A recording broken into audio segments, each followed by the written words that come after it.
اعوذ باللہ من الشیطان الرجیم بسم اللہ الرحمن الرحیم۔ عبد الملک کی حکومت کا سیاہ دور۔ یہ عبد الملک کس کا بیٹا تھا یاد ہے آپ لوگوں کو؟ ابن مروان۔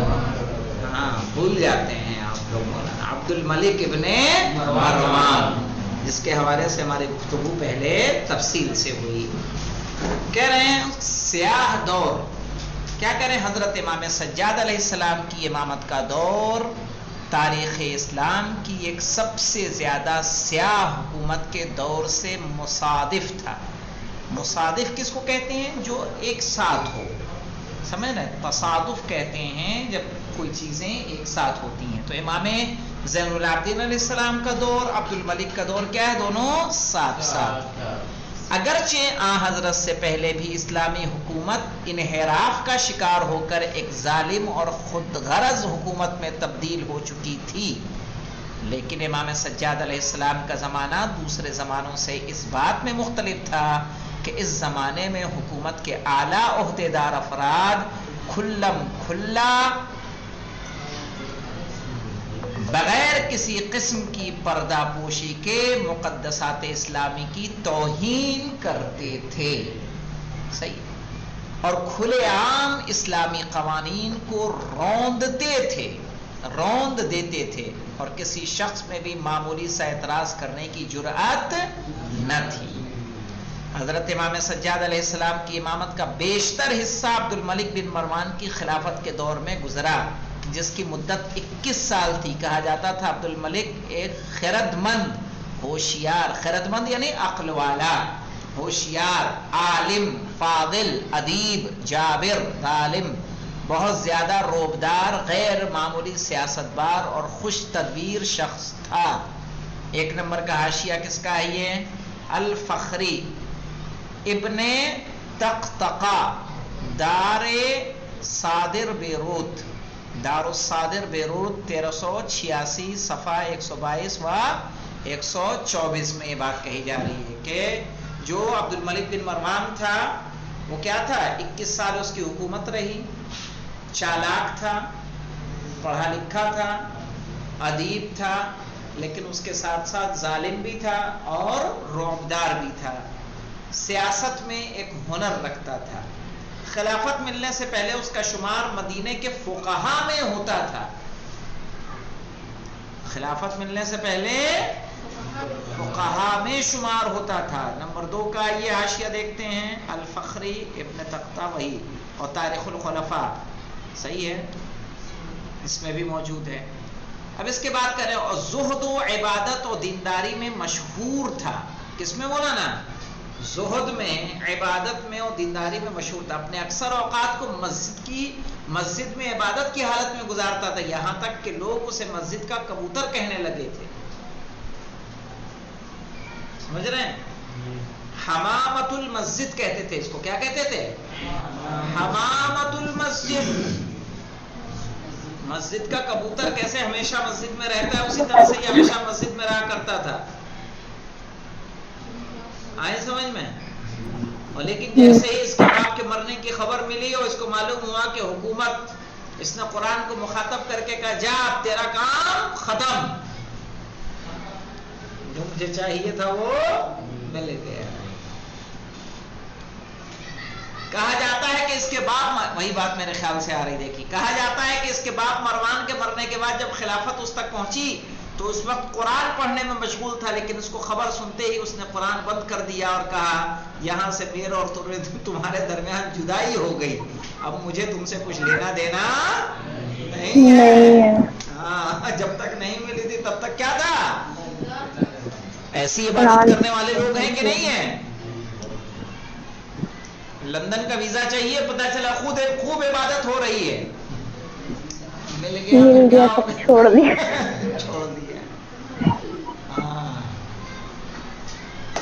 تو وہ ہے کہ اپنی ضرورت پوری، اس کے بعد پتہ چلا وہ روزے پہ جا رہے ہیں، یہاں بھی جا رہے ہیں، منت مان رہے ہیں، یہ کر رہے ہیں، وہ کر رہے ہیں، سارے کام کر رہے ہیں، کام پورا ہوا، اس کے بعد لا تعلق۔ تو وہی ہے، یہ پوری کیا تھا؟ حمامت المسجد۔ حمامت المسجد نام رکھے جاتے ہیں نا، کبوتر بقی، صحیح نا، رکھا جاتا ہے. کس کو بولتے ہیں؟ کہ جو ہمیشہ زیادہ تر وقت وہاں پر گزارتا. وہ حقیقتاً قرآن سے جدا ہو گیا. اس کے بعد اس نے قرآن اٹھا کے نہیں دیکھا، اور طاقت و قدرت کے غرور میں اس کی شخصیت اس قدر مسخ ہو کر رہ گئی کہ مورخین اس کی حکومت کے سیاہ کارنامے کو تلخی کے ساتھ ذکر کرتے ہیں.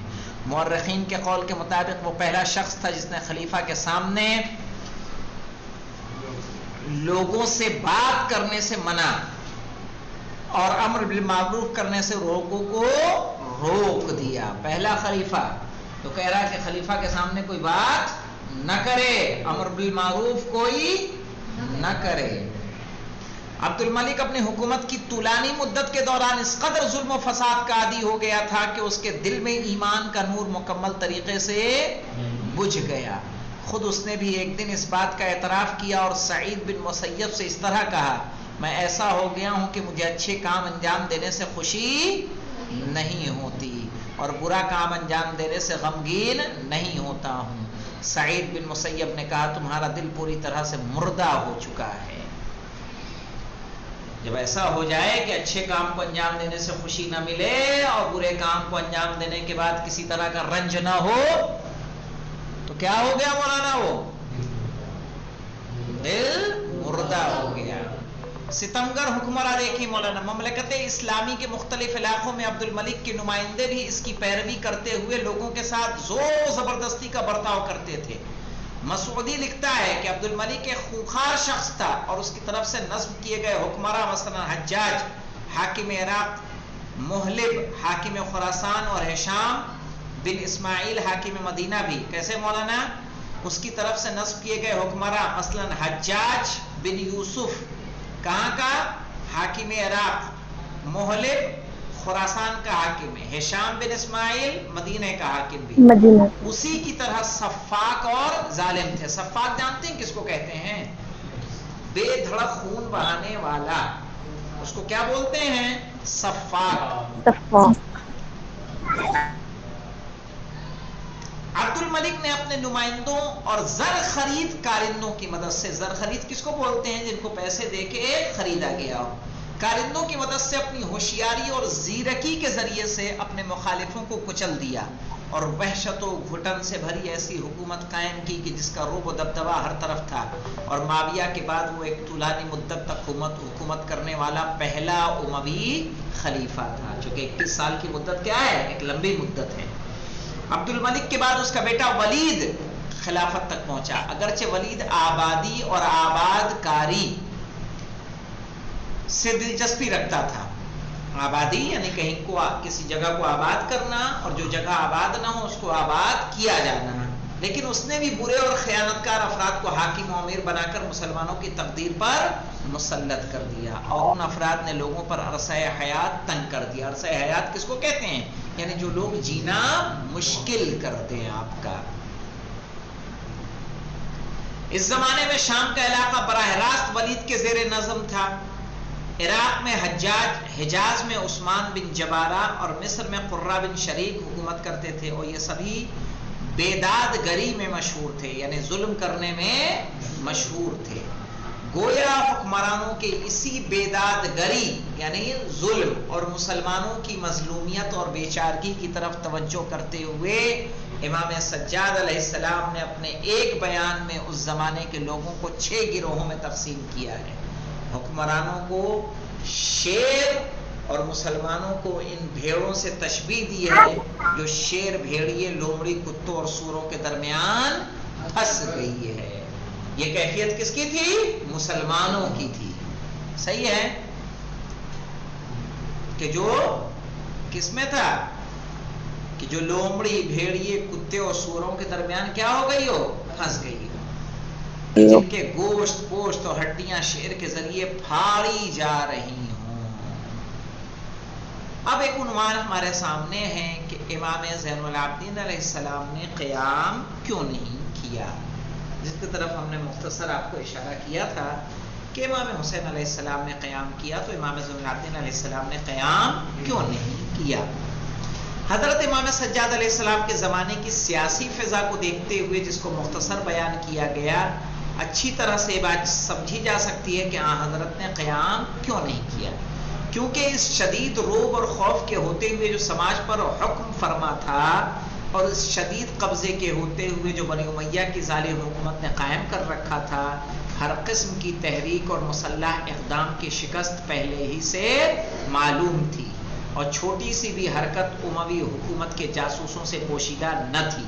جیسا کہ ایک دن مدینے میں عبد الملک کے جاسوسوں نے اس کو اطلاع دی کہ علی بن حسین کے علیہ السلام کے پاس ایک کنیز تھی، آپ نے اس کو آزاد کیا، پھر اس کے ساتھ عقد کر لیا۔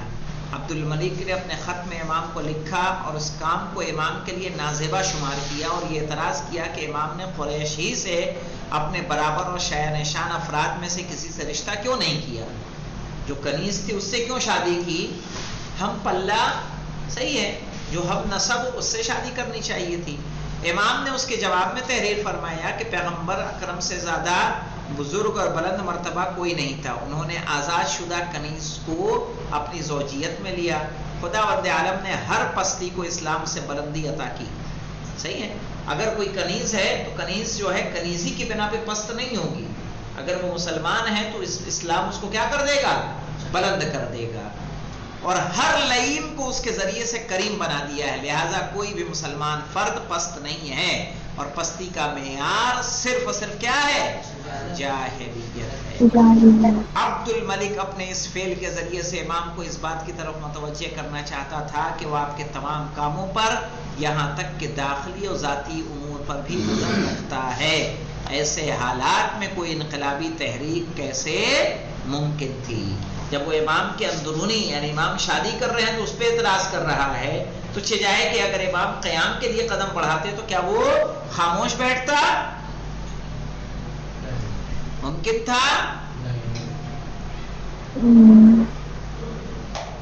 اب اس کے بعد ہے مولانا ہمارے پاس عنوان، کیا عنوان ہے وہ؟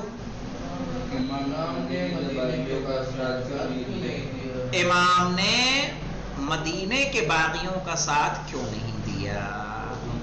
یعنی کیا مطلب کہ جب مدینے کے لوگوں نے بغاوت کی تو امام نے ان کا ساتھ کیوں نہیں دیا؟ مختصر طور پر بتا دیں کہ ساتھ دینے نہ دینے کا مسئلہ دیکھیے یہ ہے کہ جب امام نکلے تھے تو کیا خاموش نکلے تھے کہ علی اعلان نکلے تھے؟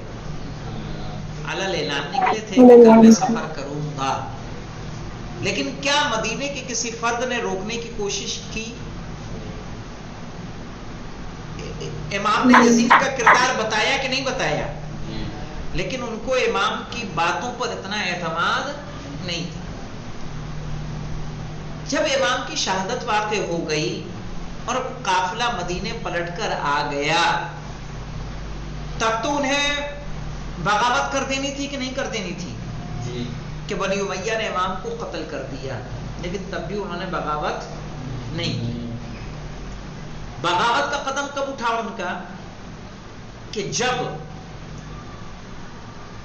مدینے کے حاکم نے مدینے کے چنندہ 10 افراد کو باقاعدہ شام بھیجا تاکہ یہ شام جائیں گے، یزید ان کو انعام و اکرام دے گا، درہم و دینار دے گا، اور یہ آ کے یزید کی تعریف کریں گے، لوگوں میں اس کی صفات بیان کریں گے، جس کے بعد جو لوگ مخالف ہیں وہ بھی یزید کے قائل ہو جائیں گے۔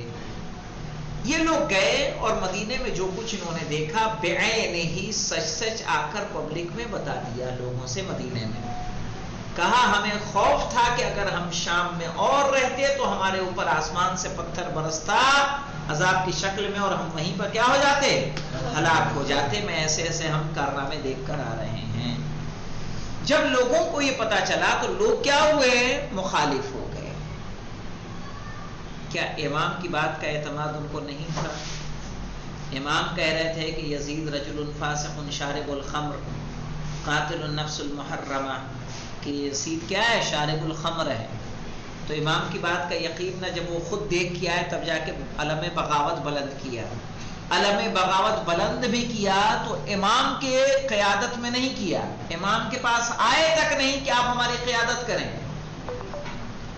بلکہ دوسرے ایک صحابی جلیل القدر صحابی ان کے فرزند کی اقتدا میں چلے گئے اور انہیں اپنا امیر بنا لیا.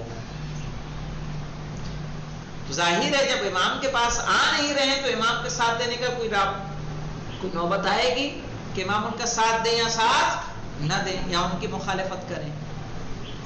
ممکن ہے ایک انسان آپ سے پوچھنے بھی نہیں آ رہا ہے, آپ کو دعوت بھی نہیں دے رہا ہے, ایسے میں آپ کیا بتائیں گے؟ تو امام علیہ السلام نے مدینے کے باغیوں کا ساتھ کیوں نہیں دیا؟ یعنی واقعہ ہررا جب ہوا اس وقت امام مدینے میں تھے ہی نہیں.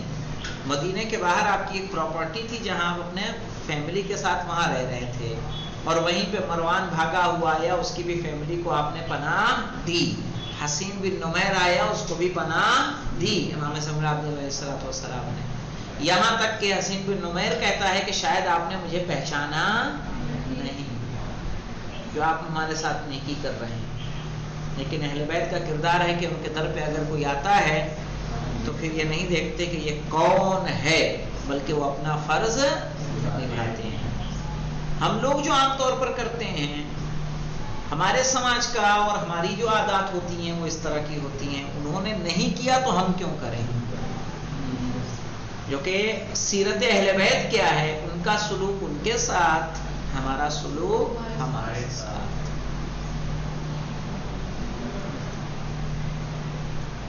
اگر امام حسین علیہ السلام کا جو لشکر کا اور امام حسین کا جو کارنامہ ہے کہ ہر کی فوج کو پانی پلایا, کربلا کے میدان میں چھوٹی سی جھوٹی روایت بھی نہیں بتاتی کہ امام نے یہ کہہ کے پانی مانگا ہو کہ ہم نے تمہیں پلایا تھا تم تو پلا دو. ملتی ہی کہیں کیا کہیں پہ احسان جتایا ہو؟ ہم لوگ کیا کرتے ہیں, اس میں ہم بھی شامل ہیں, آپ بھی ہیں, اور عام لوگوں کا یہی سلوک ہے. کسی کے ساتھ نیکی تب کرتے ہیں جب دوسرا کیے ہوتا ہے. آج ہمارے سماج میں لوگ شادی میں یوں جاتے ہیں کہ ہم جائیں گے تو وہ آئے گا, مجلس میں یوں جاتے ہیں کہ ہم جائیں گے تو وہ آئے گا. کیونکہ ہونا کیا چاہیے, وہ نہیں آتا نہ آئے, اس کا فعل اس کے ساتھ, ہمارا فعل ہمارے ساتھ. لکم دینکم ولی دین.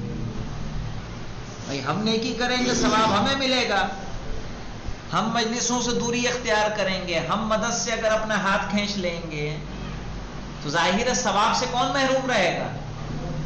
ہم محروم رہیں گے. الحمدللہ رب